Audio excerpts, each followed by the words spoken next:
I'd like to give a special thanks to Pete Goldstone for being today's event sponsor. And here to introduce our speakers and moderators is Amanda Peak from Pete Goldstone.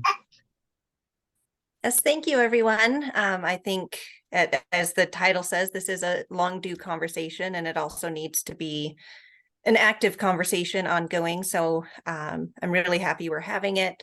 I am so honored to introduce our esteemed presenters. I feel I guess honored is the only word I can think of right now. So I'm just gonna kind of go through the list. If I read everyone's full bio, we would probably be talking for just an hour about how amazing they are. So tried to kind of truncate it. Our first presenter, the last one to join, is Arnulfo Hernandez. He works at Hernandez and Associates PC. His law practice is broad and includes a defense of misdemeanors, felonies, as well as white collar crimes. He also does immigration defense and also what's been deemed as crimigation, which are situations where his client has been accused of a crime and faces immigration removal proceedings.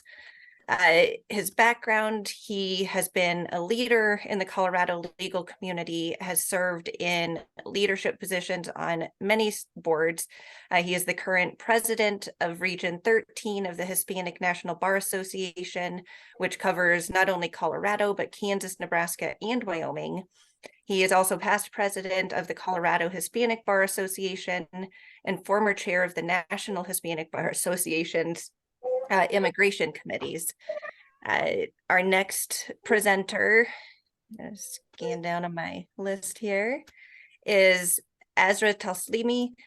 She is in practice, which consists of litigating civil rights and employment claims on behalf of individuals.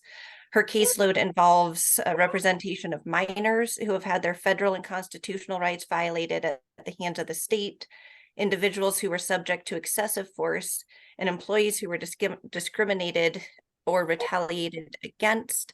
She actually began her legal career at the Innocence Project in New York. She is also very involved in the community, having served on the executive board of the Colorado Bar Association's Civil Rights Section. She currently serves on the Colorado Women's Bar Association board. She sits on the board of the Colorado Judicial Institute, and that institute is a Colorado nonprofit organization that works to protect and promote fair and impartial judiciary. Our next presenter is retired Judge William Robbins. He was appointed to the bench in April 2002 and retired in 2018. However, he still does preside as a retired judge on the Denver County Court. Judge Robinson graduated from CU Law School, go Buffs, where he was a recipient of the Black Alumni Scholarship. Prior to being appointed to the bench, Judge Robbins served as a Chief Deputy District Attorney at the Denver District Attorney's Office, where he started in 1988. While he prosecuted cases in all areas, he specialized in complex cases in the gang unit, the economics crime unit, and the juvenile unit. What I find most interesting is prior to his professional work as an attorney, Judge Robinson was a registered nurse. In this capacity, he worked as a nurse for 10 years, specializing in the care of individuals suffering from acute psychological crises, suffering from acute addiction crises, and those requiring trauma and emergency care. He also was a long-serving member of the Sam Carey Bar Association. He served on the Denver Chamber of Commerce and the Leadership Committee in the University of Denver Bridge Project. When not at work, my second favorite thing about the judge is that he coached soccer at Denver City Park, and also worked in courtroom to classroom project, and just really, he's much of a family man, as you'll hear the child in the background. Next on my list is Reverend Nicole Garcia. I just skipped up over it. She works at the National LGBTA Task Force. She is a queer transgender Latina who currently serves as the Faith Work Director at that task force. She earned her master's in counseling from CU Denver and is a licensed professional counselor for the state of Colorado. She earned her master's in divinity from Lutheran Seminary in St. Paul, Minnesota, and is an ordained minister in the Evangelical Lutheran Church in America. She works to lift the voices of multiple faith and spiritual perspectives with an emphasis in amplifying the voices of Black and Brown people while partnering with faith-based nonprofit organizations to carry out and achieve their projects. She is also dedicating to preaching queer liberation theology and is passionate about doing the work of moving social justice from a concept of reality. Our next presenter is Deborah with Primera Law Group. She has over 20 years of experience in civil litigation and has previously served as an assistant United States attorney, a federal government agency counsel, and a corporate litigator. She is a force to be reckoned with. She is as a U.S. attorney in the Central District of California for over 9 years. She represented the United States and its employees from law enforcement officers, agents, medical providers, and managers in civil cases implicating employment, tort, immigration, and constitutional law. Prior to joining the U.S. Attorney's Office, Deborah was in private practice at Reed Smith LLP, where she litigated numerous individual cases, including class actions. After moving to Denver, Deborah joined the U.S. Department of the Interior as an attorney advisor. Deborah states that as an immigrant, person of color, woman, and first-generation college graduate, she understands firsthand the struggles and challenges of succeeding in the workplace and society in general, with few resources and little support. She founded Primera Law Group specifically to work with marginalized communities, individuals who have been abused and treated unfairly in the workplace and beyond. And our last presenter, as I scroll up, Emiliano, I'm sorry. We have Emiliano Salazar. He is an American Indian law fellow at CU Law School. He got his bachelor's degree at the University of Massachusetts, Amherst, majoring in math and legal studies. I didn't know lawyers could do math. That's pretty impressive. He wrote his undergraduate thesis on the Declaration of the Rights of Indigenous People. He was president of the Native American Student Association and worked with the Josephine White Eagle Cultural Center. He received the Shep-Shepherd Award for academic excellence in community service and legal studies, was elected to lead the National Native American Law Students Association. My understanding was the first CU law student to do so. He is of Indigenous, Mexican, and Jewish descent and wants to use his experiences to help advocate for Indigenous peoples in the U.S. and across the world and help them assert their human rights and their rights as peoples. So after that lengthy introduction, we have amazing people speaking with us today, and I'm very excited and hopeful that we can have a great discussion. Thank you so much, Amanda. We really appreciate it. TJ and our hope was to actually throw this to you, the panelists, and let you help us educate the community. And I know we circulated some questions beforehand. The whole point is to have just a roundtable conversation, really informal. Sometimes when you're picking jurors, you have to actually go one by one, but I'm hoping you all can just interject and act with each other. But I guess I want to start with the broad question of why are we all talking about cultivating diversity, equity, and inclusion? Why is this important for our communities and specifically for the justice system? Who wants to be brave and go first?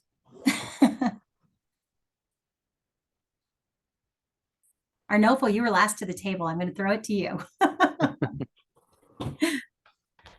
Awesome. Thank you very much. I appreciate the opportunity and the invitation. Speaking about DEI, I think it's important to understand, at least from my perspective, that I want to broaden it a little bit and say that all lawyering is cross-cultural lawyering. From the people that we from judges in our courtrooms to our clients to opposing counsel to the situations that they live in. We have to be able to identify social and cultural differences in our clients.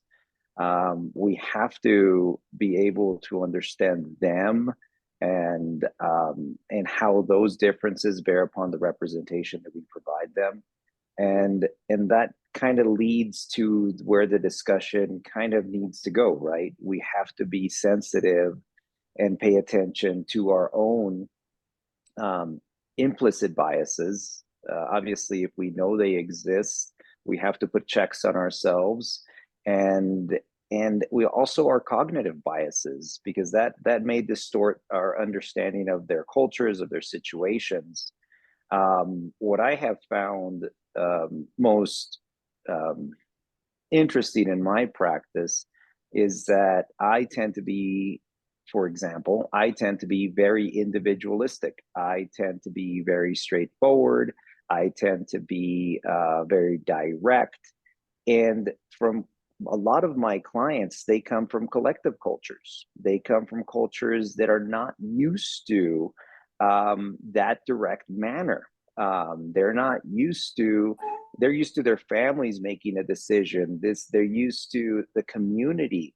And I have to recognize that. I have to understand that the way I speak to someone from a collective culture needs to change, so that they are not maybe put off, or that I engage them in a manner that I promote this two-way communication. So I think it's really important for us as lawyers, because we are the ones that's our responsibility, right? We are the ones that need to steer that conversation, because it is the client that needs to be engaged in their cases. It is the client that we need to understand, so that we can get they deserve the best level of representation possible, obviously, and that's really the way that we achieve that, by effective communication. So I think that why do I think that it is important to cultivate DEI? Because I think it leads to a more effective representation and instruction from the lawyers. Reverend, the rest of the panel probably doesn't know a little bit about you, but can you tell them your connection to the justice system? It's a very unique perspective, and I think it's also speaks right in line with what Arnulfo was talking about. I spent 16 years with the Department of Corrections, 5 years as a correctional officer, 11 years as a parole officer. I also spent 5 years as a reserve deputy for Adams County. So I've worn a uniform and a badge for different law enforcement agencies, and have interacted extensively with individuals who are incarcerated or individuals who have been placed in jail. Currently, I serve as the president of the board of New Beginnings Worshiping Community, which is a Lutheran congregation within Denver Women's Correctional Facility. So I interact with the women at Denver Women's on a consistent basis. And at Denver Women's, there's a new group called Over the Rainbow, which is a group of transgender individuals incarcerated within Denver Women's, who identify both as trans women and trans men and non-binary individuals. On December 30th, I'll be going to the Deborah Women's facility to be a volunteer and outside sponsor of this organization. There are trans people within the legal system, and there is a significant amount of distrust of the legal system for a variety of reasons. In the trans community, being dead named, using the name that a person was given at birth and then was changed. And a lot of the times their names are not changed legally because of the process and expense of going through a legal name change. So standing in front of a judge, or even being pulled over for a traffic ticket, if you run my name was legally changed in 2006 to Nicole Michelle Garcia. However, if you look up on CCC and CIC, I will have an AKA of my, we call it a dead name, the name I was given by my parents at birth. So the officer will know on the side of the road that I am a trans person. There's no getting away from it. The way we are addressed by our attorneys, by public defenders, DAs, and judges makes a significant difference about how much trust that will be cultivated between the individual who is in the justice system and those working for the justice system. So having some basic knowledge of even using a person's name that they use with their family and their friends is a matter of courtesy and respect. With respect to you, perhaps second to Judge Robbins, have had the longest interaction with the justice system. What are some of the most implicit biases you've seen? I think we can all agree, though I don't want to in any way short shrug these, but explicit biases perhaps are something we see and all of us can recognize them. But what are the implicit biases or some of the more subtle explicit biases you've seen throughout your career? It really is. Incarceration is terrifying for a transgender individual, trans or non-binary. As a matter of fact, I had a conversation with a friend who identifies as a trans man, and he is just absolutely terrified of having any contact with law enforcement, much less being incarcerated in a jail. He identifies as a trans man, but because of natures of surgeries and gender confirmation, his genitals do not match that of a biological male. Would he be placed in a men's facility? And if you can imagine someone who may look like a male but has the genitals associated with female being placed in a male facility, the probability of that individual being raped is extraordinary. The fear of being abused and violence happening within jails and prisons is mind-numbing. Yeah. How about you, Judge? What have you seen over the years in terms of implicit or explicit, and how has it evolved? Do you see progress, and what can we still be doing on a day-to-day basis? Well, let's see. I started in the DA's office about 35 years ago, I think. When I started in the Denver DA's office, the elected DA was Norman S. Early, and I don't know, some of you all might be way too young to know. Norm was a Black man from Washington, D.C. The office reflected him. There were the people in positions of responsibility and authority, 60 or 75% looked like him.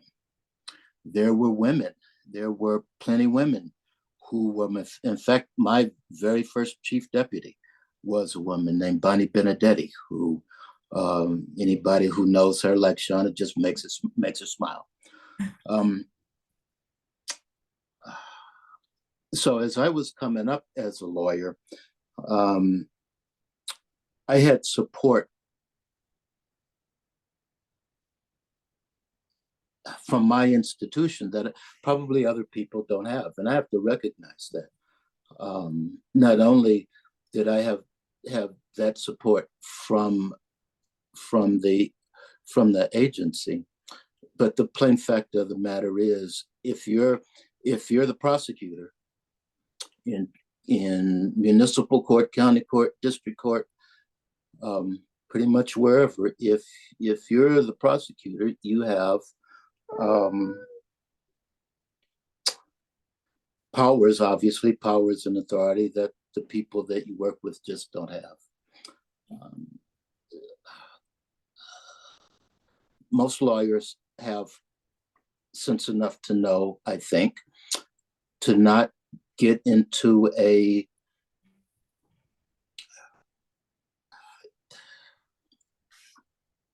sort of argument with the prosecutor about things like ethnicity and inclusion, because the prosecutor has the juice, just plain and simple. And if you piss the prosecutor off, your client's just not going to get the the deal that the lawyer hoped for. So that just didn't happen to me.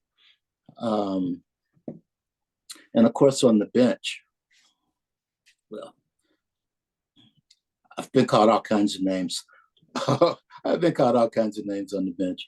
But at the end of the day, I don't really have to deal with it in the intimate way that non-prosecution and non-judicial practitioners do. I don't have, especially now, I've been out of the DA's office for, well, I'll put it this way, I've been on the bench one matter or another for 23 years. I don't get to deal with people on a hands-on, one-on-one. Tell me about yourself. Tell me about your family. Tell me about your fears. Kind of relationship. So I guess what I'm saying is, at this point in especially my career, I guess I'm pretty much stuck with the rules. You know, if somebody brings me a deal, I can have my suspicions about why it was maybe a little bit more harsh than I would have done. But I can't ask that prosecutor why he's making this offer and not some other offer. That's just against the rules. So I need to, all I can do is to do what I can to be sure the process works as smoothly and as fairly as I can make it work. If I see a lawyer, I guess on any side, who's pushing the boundaries more than I feel comfortable with, I can shut them down to some extent, but I can't change how they see or interact or talk to those individual witnesses or defendants. I'm just out of that loop. How about as you look at, I mean, your grandson Billy's sitting there and you're looking forward and you look back your plus and you look forward, do you think there is a role that is best served not only by all of us, but by people who come from marginalized communities? I know you and I have talked about, like, why did you go into prosecution, for example? A lot of people think that that's one of the worst areas where discrimination occurs. Is there any room for using those positions to try to effectuate change and progress? Oh, absolutely. But you gotta be at the table. You know, you can't effectuate any sort of change in the system, in the system at large, in the system as small as in a particular courtroom, if you're on the outside. You know, there's even now people, there's some young lawyers who think that being a prosecutor is somehow selling out, somehow being a traitor to the community. I think the opposite is true.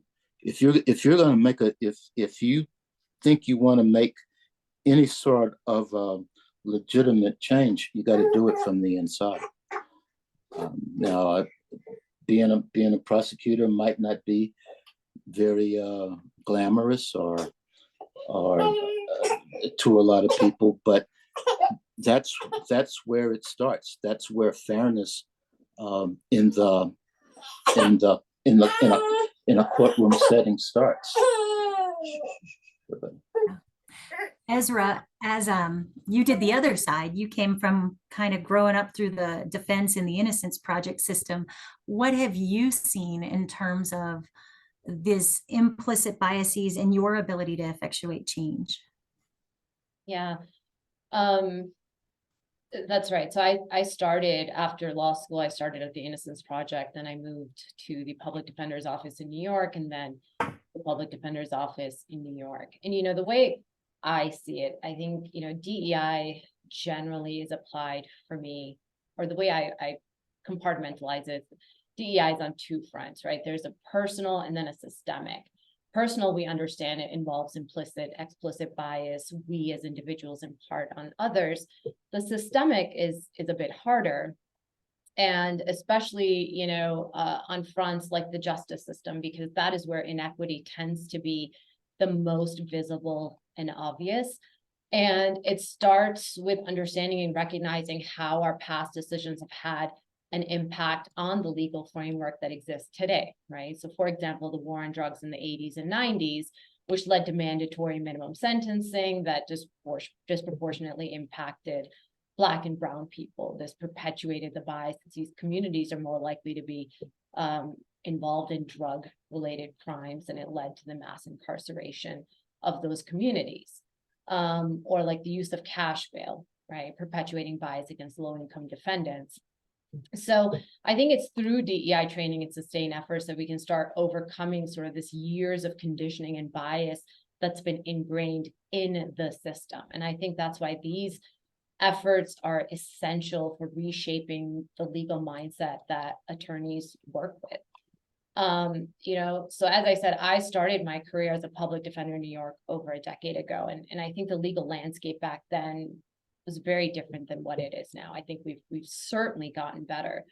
But when I first began in the public defender's office, the office lacked diversity. I appeared before an homogenous bench. I worked with district attorneys who didn't represent the diversity of the community. And this was actually in stark contrast to the community that we served, which back in the day was, like 30% African-American, around 10% Hispanic residents. And so, we're serving a community with absolutely no diversity in the system. So an example I'll give you is, my clients and I would often be the only minorities in the room. So in addition to dealing with sort of the hostility that often comes with being the only different person in the room, it's an uphill battle trying to relay the experiences of communities of color and also experiences of people who come from a lower socioeconomic background. So I recall one arraignment where I'm arguing for the release of a client on their own recognizance, and the judge says that, he was set nominal bail and for $100, and he said it as it was a throwaway amount, and I argued that my client could not afford that, right? So the judge lowered it to $50, and I argued, given my client's lack of record, he should simply be released without having a post bail. He just didn't have the money, and so the judge and I went back and forth, and finally we, at $20, the judge said, well, if he doesn't even have that, then he should stay in jail, because at least there he would receive 3 square meals a day. So, sort of this lack of understanding and criminalizing poverty, essentially. And I think these are sort of the issues that we're dealing with. I think when we talk about implicit and explicit bias, the tendency is, we're talking about big issues. Like, do you hate people of another race? But that's not what we're dealing with, right? It's more nuanced, and it's more, there's layers and layers of it that in very small ways have a huge impact on the individuals. Yeah. Emiliano, with you coming through kind of still at the educational side of systems, right? And then interacting with the justice system, how do these correlate, these kind of concepts of just the systemic underpinnings? How are you seeing them impact people from your community? Danjo and Tlazo Kamate, hello and thank you. Thank you for this opportunity, and thank you for that question. I think particularly for Indigenous peoples, we are at a very interesting intersection with the law and society. You have federally recognized tribes that have political classifications, and they're the third sovereign in the United States, so they can pass their own laws. And yet the very legal system that grants recognition is layered with decisions that are incredibly harmful and discriminatory against Indigenous peoples. I mean, in Indian law, you have sets of cases that are still good law today that describe Native Americans and Indigenous peoples as savages and incapable of managing their own affairs, that they are lesser than other citizens. Their systems, their structures are.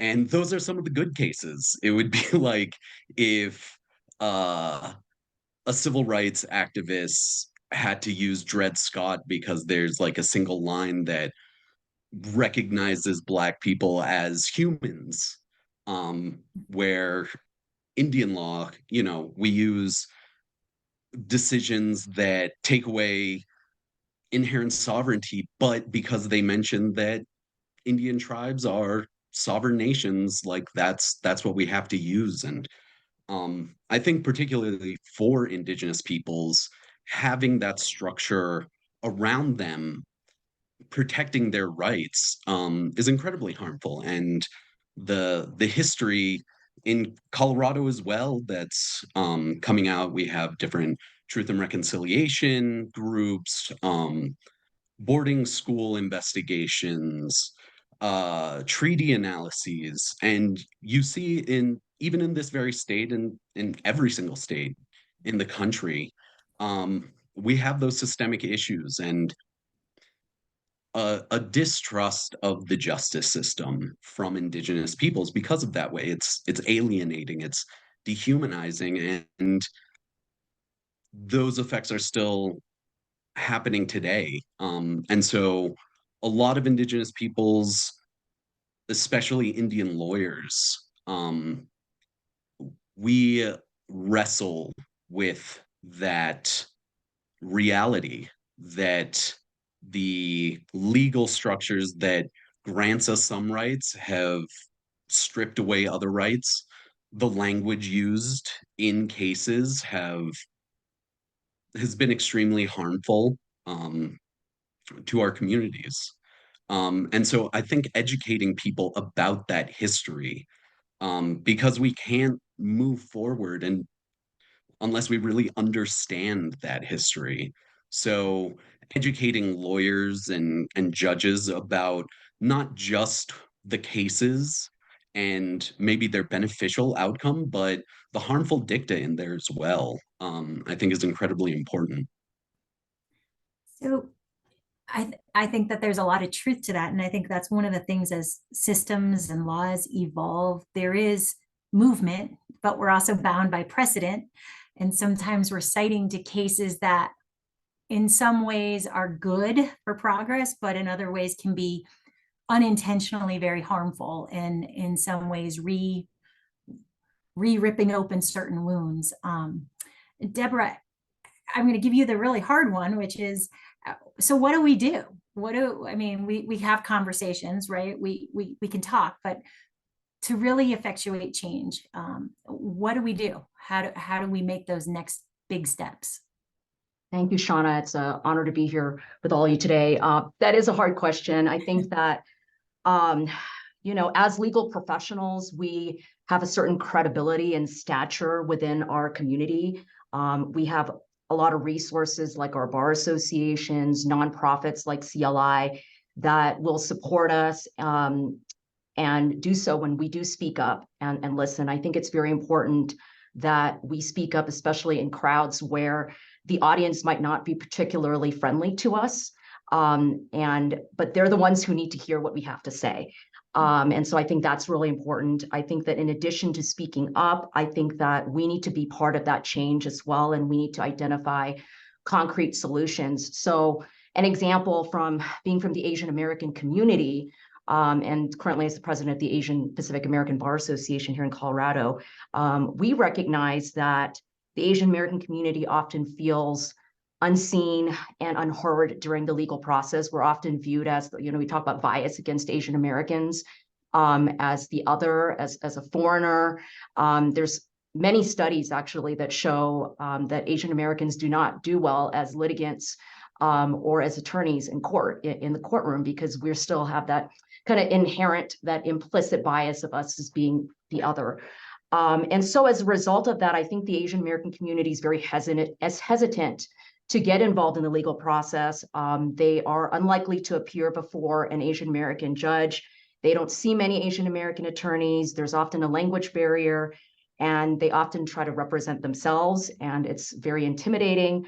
So the Asian Bar, for example, wanted to do something about this. And so we went out in the community and we said, what can we do? We decided to start an in-person legal clinic where we could actually communicate and provide direct legal assistance to the Asian American community, that they could see they were being represented by people who look like them, who speak their language. And for many, this would be the first time they ever, got in touch with an Asian American attorney. So we believe that, representation is so important. So I think it's like coming up with concrete solutions like this that will bring hopefully some systemic change. Yeah. What about on just, your day-to-day interactions? One thing that came to my mind was, I have 3 daughters. They're all grown adults now, but at the time when they were growing up, something simple, like something like charades, for example, and you see somebody using what to one person is not a big deal, but to somebody else it might be very offensive. And my daughter was explaining that they were playing charades in college, and her roommate is from China, and they were trying to act out, I want to say it was ramen, like acting out ramen noodles. And one of the kids, and she was on a sports team, and one of the kids on the team like pulled their eyes into a slant, and she kind of sat back and was just surprised, like startled, and she said, Mom, I've just never been in a situation where some might say that's explicit, some might say that's implicit. But like those kind of examples, how, this is somebody who was raised right. We tried to teach them everything, and she understood it was wrong that this struck her, but then it's having the courage to take that next step. Or how do you say something when you see these nuances that we can't let become normalized, but it's also uncomfortable? Are there any suggestions any of you on the panel have to, like, what do you do in those kind of day-to-day interactions where you hear these kind of slights or maybe unintended but very harmful actions? That speaks directly actually to my heart, because I have a little girl, Chinese American, and during COVID, obviously, she was getting a lot of what you had mentioned, the slanted eyes, accusing her and her family of, starting COVID, that type of thing. Yeah. And it was really hard, right, for even a little kid to figure out, how do you address this, right? And it's hurtful, but it's also scary. And I think the first thing is calling it out, but also making sure that you have allies that are there with you, right? Your friends, like she had friends that were willing to speak up and say, you know what, that's not nice, that's bias, right? And even in 2nd and 3rd grade, they could recognize that through social media. So they knew that. So I think having, it's often hard for the alleged victim, right, of the harassment to speak up, but then having allies who have seen this and can actually speak up for someone is equally important. Right. Nofo, I mean, I would imagine some of the stuff I've seen in courts, unintended again, but we come into court and sometimes the judges ask if the person needs an interpreter, and other times they don't. But where I almost inevitably see it asked is when somebody appears to be Latino. Is that an example of kind of one of these implicit biases, perhaps fully unintended, but we see day in and day out? Or perhaps they ask, have you discussed collateral consequences with your client? I'm just wondering if you've seen that, and is that a fair remark? I believe Judge is raising his hand, so let me defer for a second, Shana, and Judge Robbins, please. Oh, we can't hear you. You did. How about now? Hear me now? You're good. Yes. Okay. Oh, it might be, Shana. It might be implicit, it might be explicit, but if I don't ask, that 35C comes, I can't speak English. The judge Yep, now didn't we ask can me, hear and you. I didn't get an interpreter, and that case comes back. So, and it's my fault. Okay, so I have to make a full, complete record that this individual understood what he was doing. He understood the consequences of what he was doing. He had an opportunity to have a meaningful conversation with his lawyer, and he understood what I was telling him. And the only way to figure that out is to ask him. It may be not nice, may be harmful, but that's the only way I get to do my job and not have, I don't know how many cases come back to court because that judge didn't do what he or she was supposed to. So I'm off that soapbox.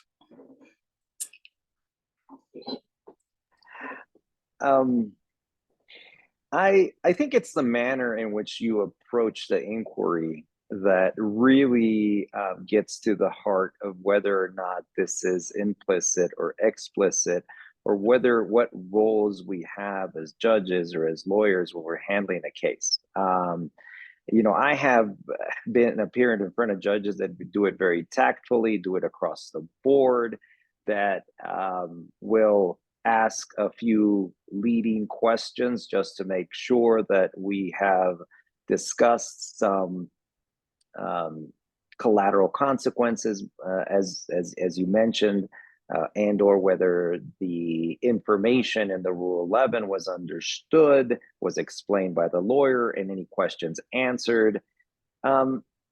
I do think that it is a question of the role of the judge. The role of the judge is to make sure that this is a knowing and intelligent plea that is being had. So, I fear that I get the issue there. I get the tension. Judge Robbins indicated, for example, previously when he gave examples of what the DAs and the DA's office.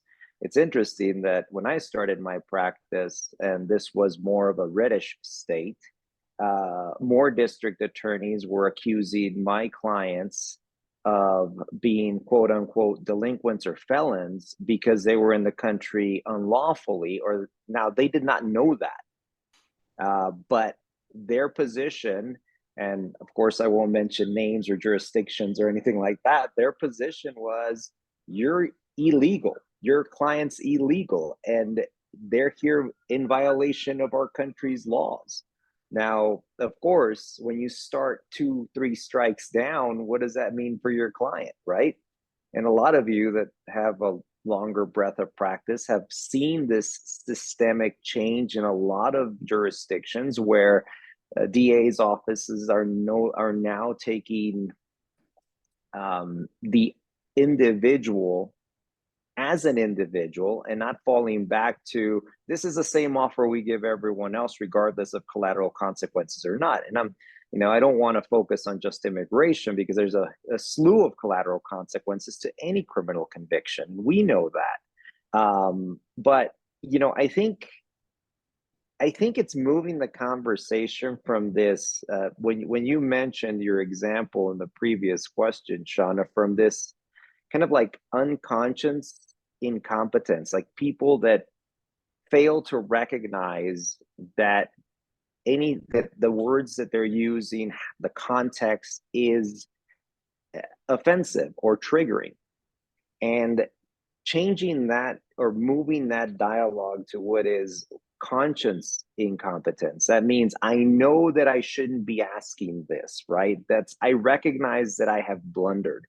And I think that that's really where we want most people to kind of begin to be open to, so that we can reach this conscious competence, which is where you want us to be, in a sense, where you want to say, okay, I understand who I have across the table from me, and I get what I should be saying and the manner and the language that I should be using. And then, of course, the highest level of competence is this unconscious competence, right? Where we know what we're doing and how we're sitting across and how to be able to properly communicate, taking into consideration whether it's diversity, inclusiveness, and equality when it comes to these matters. Now, do I think it's unconscious? Do I think it's implicit? Do I think it's explicit? I can tell you that the worst offenders in my day have been federal judges. They go straight to explicit. There is no implicit about it. More of the old school federal judges, they were very, very straightforward with clients and their circumstances, and almost to the point of being very poignant in their remarks. I believe that state court judges are a little bit of a different breed. I hate to add that to this conversation, but I think lifetime appointment has something to do with that. Hopefully that was useful. Well, let me just say, in state court, in a state court trial courtroom, except for those collateral consequences, as far as I'm concerned, their country of origin, their citizenship status is flatly irrelevant. And I think Mr. Hernandez has appeared in front of me a few times, and I know Ms. Beggan has lots of times. And I know Ms. Beggan will say that I'm quick to shut down what I deem to be irrelevant comments by prosecutors, by defense lawyers. But I guess my question, Mr. Hernandez, would be focusing on state level judges, because I have my own issues with the feds at all kinds of levels. But how would you suggest, and I guess that's part of the purpose of this conversation, how would you suggest that topic be broached with a state district court judge who mentions something about illegality over and above the collateral consequences that judge is faced with in that particular circumstance? How do you broach? How do you bring it to anybody's attention? Because we're all kind of cloistered, and if we don't want to be talked to, we don't get talked to. So how can that work? Well, thank you for the question, Judge. And I think that, I do believe that we are the advocates for our clients. I can tell you that this was many years ago, I was in Jefferson County, and I'm not going to mention the judge, but the judge in a bond argument setting indicated this was an allegation of a distribution of a controlled substance or substances, and he started speaking about those people and how those people weren't deserving of bond. And it was a very uncomfortable setting, because what's going on there. There wasn't an issue about my client needed an interpreter. This was a COCA case, so there was a lot of folks that had Z's in their last names, like I do. And it was one of those situations that I think that, from my point of view, what I needed to do was, one, I made sure that I clarified the record.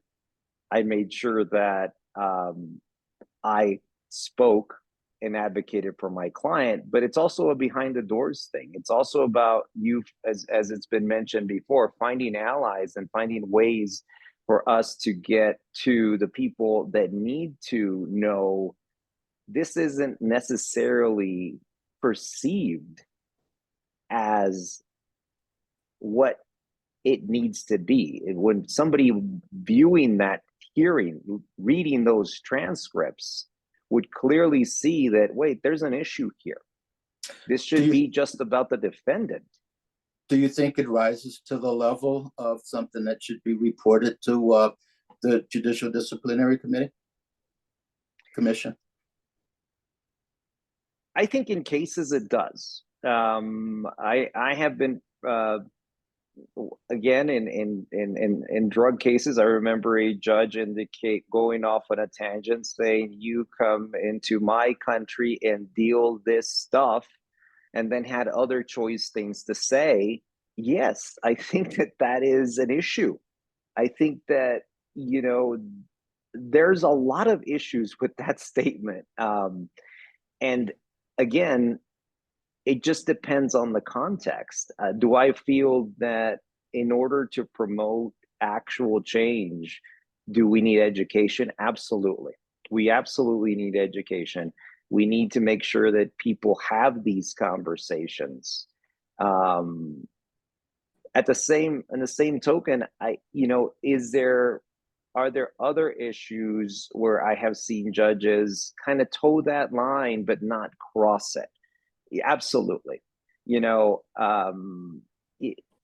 And that is, are they speaking about the offense? Are they speaking about the damage to the community? Or are they speaking about their race or ethnicity?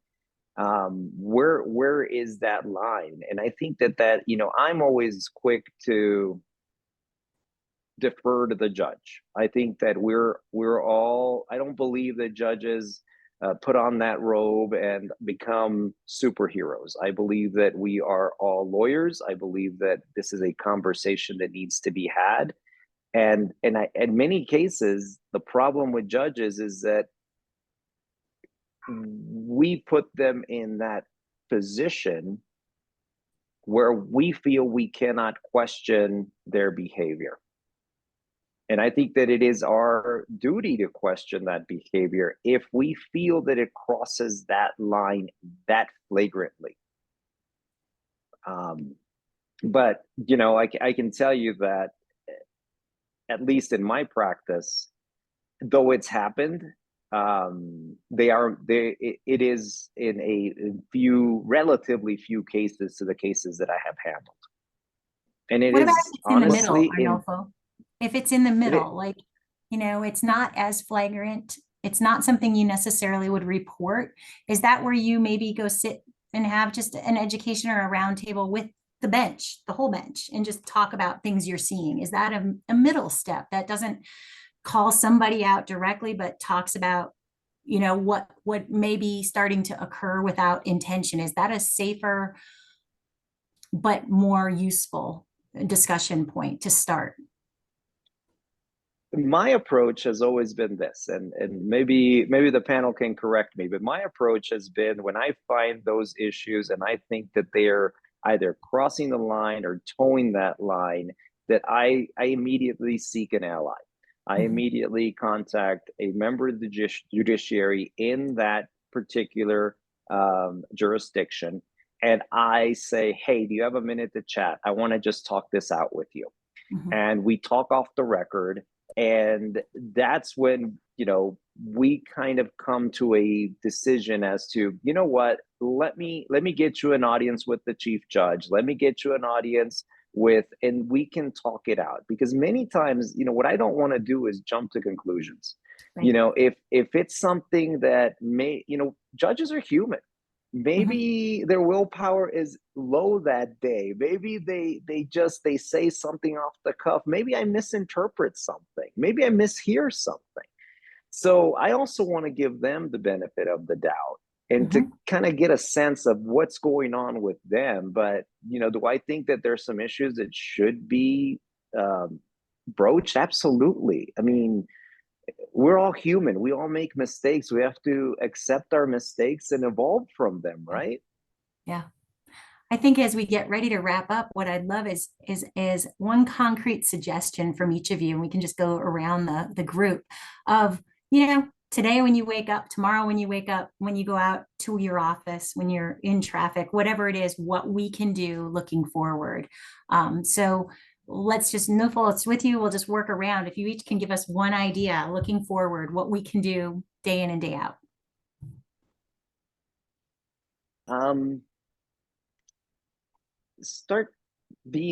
Try to be comfortable with being uncomfortable. It's hard for me to put myself in my client's shoes. I know that, but I need to try harder, and I need to be conscious of that, do some self-reflection.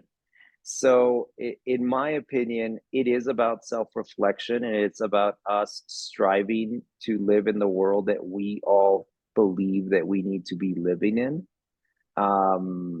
I do believe that as lawyers, we should want the best for our community. We should be leaders in this community, but it starts with us ultimately.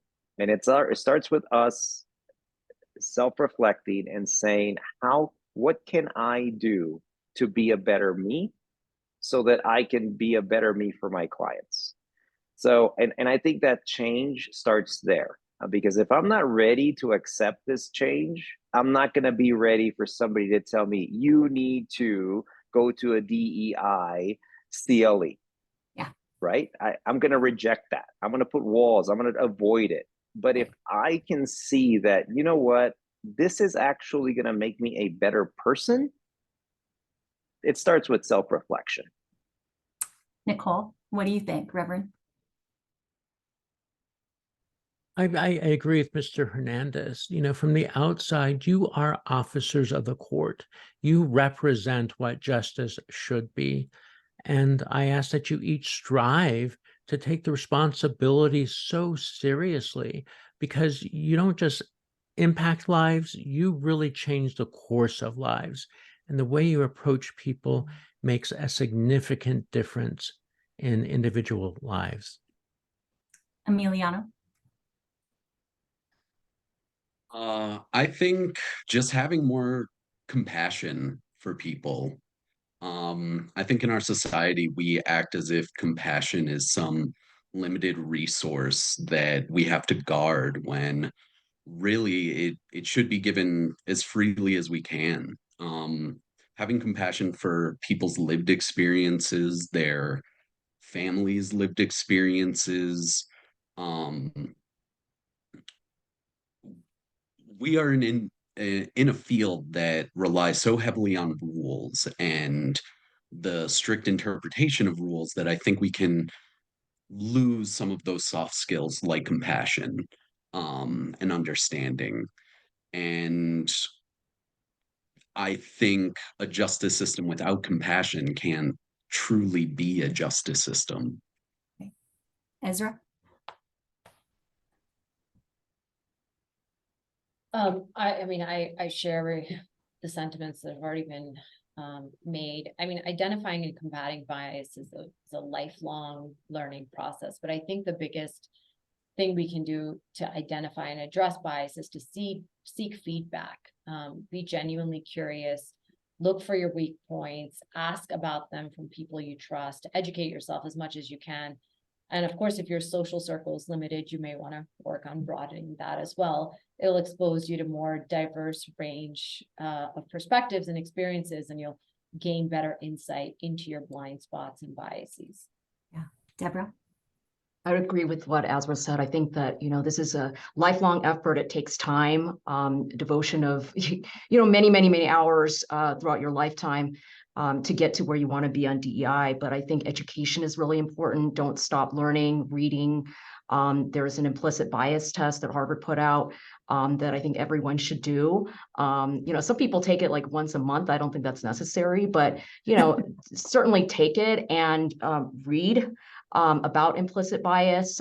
There's some really good books, like one that I love is Blind Spot, Hidden Biases of Good People. I really like that one.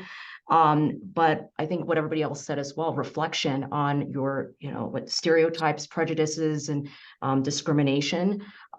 This is something that just takes a lot of time and effort. So we'll highly encourage everyone to do that. And Judge, certainly last but not least at all, I want to give you the last word. Well, first, let me say, I want to thank Shana for finding a 20-year-old picture of me where I had actual black hair.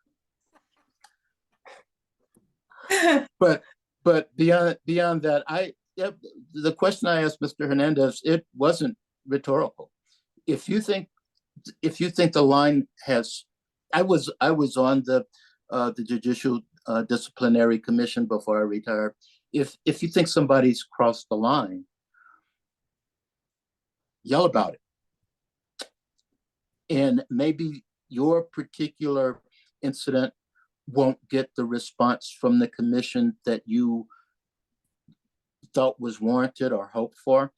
But if that person is doing that regularly, and everybody he does that to reports it, the commission ultimately will do something about it.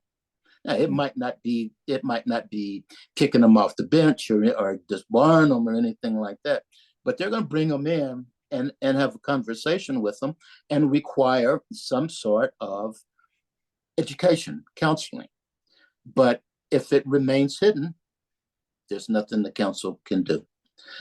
I think the audience with the chief judge is a good thing. I guess depending on your relationship with the judges in that district, I wouldn't go to an ally. I'd go straight to the top, straight to the chief judge. Get to have some transcripts of what that person said, if possible. Go to that chief judge and say, look, this is a problem and we need to address it. Now, then you can request, most districts, I think, have M-banks. You can request or have some of your group or anybody make a presentation to that district en banc. I think the biggest gun, though, is to request time at the judicial conference. That's pretty much your captive audience right there. Now, not everybody has to go, but if you're on the docket for wanting to have that sort of conversation, I think it raises a red flag that there's a need there. So I think judicial conference is a good way to do it. And the last thing I'm going to say is one of the questions was about voir dire. Can't tell you how many jury trials I've participated in, presided over in 35 years, but you can't soft shoe around that issue, because the people who have those issues, they're going to try every way they can to dance around it, to make it seem like something else.